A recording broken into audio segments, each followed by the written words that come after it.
कापडणे गावातील विद्यार्थ्यांनी पतंग व मांजा यांचे सामुदायिक दहन करत पतंग न उडवण्याचा दिला संदेश। आज दिनांक 10 डिसेंबर रोजी कापडणे गावातील मुख्य चौकात सर्व विद्यार्थ्यांनी व ग्रामस्थांनी एकत्र येऊन सामुदायिक पतंग व मांजा यांची केली होळी व पतंग न उडवण्याची घेतली शपथ। सोबतच गावातील पतंग विक्रेत्यांनी पतंग विकू नये यासाठी केले भावनिक आवाहन। काल कापडणे गावात अत्यंत दुर्दैवी अशी घटना घडली। शाळेत जाण्यासाठी निघालेला विद्यार्थी रक्षित प्रभाकर पाटील वय 11 हा शाळेत जाण्यासाठी निघाला, पण शाळेला उशीर असल्याने काही मित्रांसोबत पतंग उडवण्यासाठी 3 मजली इमारतीवर चढला। त्याच इमारतीवरून पडून त्याचा दुर्दैवी असा मृत्यू झाला। काल सायंकाळी अत्यंत जड अंतकरणाने त्या बाळाला परिवाराने व कापडणे ग्रामस्थांनी निरोप दिला। त्याच गोष्टीचा एक भाग म्हणून आज शाळेतील बहुसंख्य विद्यार्थी, सामाजिक कार्यकर्ते यांनी सर्व गावकऱ्यांना आवाहन करत गावातील मुख्य चौकात जमून प्रत्येक विद्यार्थ्यांनी आपल्याजवळ असलेला पतंग व मांजा आणत त्यातील सामुदायिक होळी करण्यात आली। त्यावेळेस विद्यार्थ्यांनी सामुदायिक शपथ घेत पतंग न उडवण्याचा संकल्प केला आहे। सर्वांना माझा नमस्कार। कापडणे गावात काल एक दुःखद घटना झाली। वेद हा पतंग उडवित असताना मृत्युमुखी पडला आणि वेद हा एक सांगून गेलेला आहे की पतंग कोणीच उडवायची नाही आणि खेळ खेळायचे असतील तर अभ्यासाचा खेळ खेळा, अभ्यास हा सुद्धा खेळ आहे। असे आपल्या जीवाला असे खेळ लागतील, असे खेळ खेळू नका, अभ्यासाचा खेळ खेळा। माझं नाव यशस्वी आहे।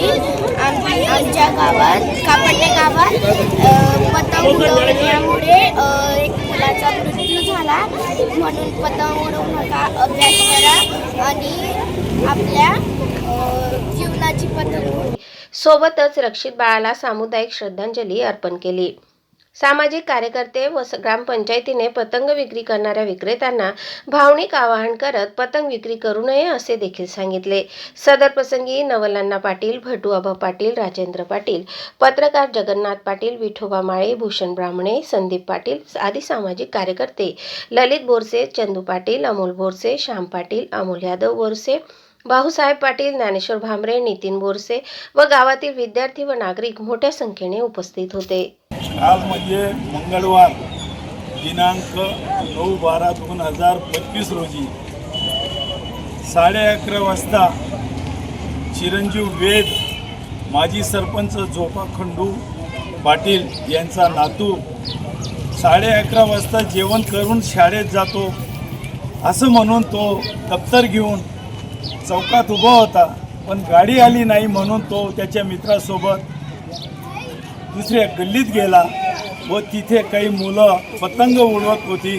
त्याला तो पतंगाचा मोह झाला आणि वर चढून तो पतंग उडवण्यास गेला व त्या मोहाच्या भरात तो पतंग उडवत असताना मागे ढग होता, ती 3 मजली बिल्डिंग होती, तिथून त्याचा तोल जाऊन तो 3 मजली बिल्डिंगवरून त्या ढगमध्ये जमिनीवर पडला व त्याचा जीवनाचा या पतंगाच्या मोहापायी त्याचा अंत झाला।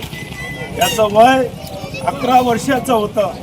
या कुटुंबात, या गावात त्याच्यामुळे सर्व शाळांमध्ये विद्यार्थी, शिक्षक यांनी एक चांगल्या प्रकारे एक मेसेज द्यावा की पतंग बिल्डिंगवरून असो किंवा जमिनीवरून असो, त्याचा जो मांजा तयार केलेला असतो त्याच्यात काचेचे बारीक तुकडे करून टाकलेले असतात। कोणी मोटरसायकलने जातं, पतंग उडवणारा पतंग उडवतो, कोणाचा गळा कापला जातो, कोणाचे डोळे कापले जातात। म्हणून आमच्या गावामध्ये, कापडणे गावामध्ये सर्व देशासाठी, राष्ट्रासाठी हा मेसेज दिलेला आहे। सर्व विद्यार्थ्यांनी प्रतिज्ञा केलेली आहे की आम्ही पतंग घेणार नाही, पतंग उडवणार नाही, जमिनीवरचे कबड्डी खेळ, क्रिकेट खेळ खेळणार, परंतु पतंगामुळे प्रत्येक जीवाला, विद्यार्थ्याला धोका पोचतो। रोडावर जाणारे मोटरसायकलवाले, धुळ्याला जाणारे येणारे रोडावर, त्याच्यामुळे हा गावात सर्व ग्रामस्थांनी या वेदच्या जाण्यामुळे एक मोठं संकट आलेलं आहे आणि आपल्या पाल्यांना प्रत्येक पालकांनी, शिक्षकांनी एक समज द्यावी, कारण ते बालक अज्ञान असतात, त्यांना खेळाचा मोह असतो, परंतु या खेळापासून, पतंगापासून लांब राहावं। कप सिरपमुळे लहान मुलांमध्ये मृत्यू आणि गंभीर दुष्परिणामांच्या जागतिक घटनांनी आरोग्य क्षेत्रात खळबळ उडवल्यानंतर केंद्र सरकारने मोठा निर्णय घेतला आहे. यापुढे अनेक कप सिरप्स मेडिकलमध्ये डॉक्टरांच्या प्रिस्क्रिप्शनशिवाय विकल्या जाणार नाहीत. ओव्हर द काउंटर विक्रीतून सहज मिळणाऱ्या या औषधांवरील निर्बंध लहान मुलांच्या सुरक्षेच्या दृष्टीने अत्यंत महत्त्वाचे ठरणार आहेत. गांबिया, उझबेकिस्तानसह अनेक देशांमध्ये भारतीय बनावटीच्या सिरपमध्ये डायएथिलीन ग्लायकॉल आणि इथिलीन ग्लायकॉलसारखे विषारी घटक आढळून आल्याने जागतिक आरोग्य संघटनेनेही चिंता व्यक्त केली होती. त्यामुळे औषधांची गुणवत्ता नियंत्रणात राहावी आणि चुकीच्या औषधोपचारामुळे होणारे धोके कमी व्हावेत या हेतूने सरकारने हे कठोर पाऊल उचलले आहे. अनेक कप सिरपमध्ये कोडीनसारखे मादक घटक असल्याने त्याचा गैरवापर वाढत होता.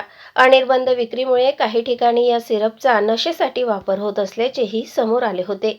या सर्व पार्श्वभूमीवर डॉक्टरांची चिठ्ठी अनिवार्य करून गैरवापरावर नियंत्रण आणण्याचा प्रयत्न सरकारने केला आहे. यापुढे औषध विक्रेत्यांना कप सिरप विक्रीचा तसेच डॉक्टरांच्या मूळ चिठ्ठीचा रेकॉर्ड जतन करावा लागणार आहे. FDA अधिकारी हे रेकॉर्ड तपासू शकतील. नियमांचे उल्लंघन केल्यास ड्रग्ज अँड कॉस्मेटिक्स ॲक्टनुसार कठोर कारवाई, दंड किंवा परवाना रद्द करण्याची तरतूद आहे. सरकारच्या या निर्णयामुळे आता अगदी साध्या खोकल्यासाठी सुद्धा डॉक्टरांचा सल्ला घेणे बंधनकारक झाले असून सुरक्षित आणि योग्य औषधोपचार सुनिश्चित करण्याचा मार्ग मोकळा झाला आहे.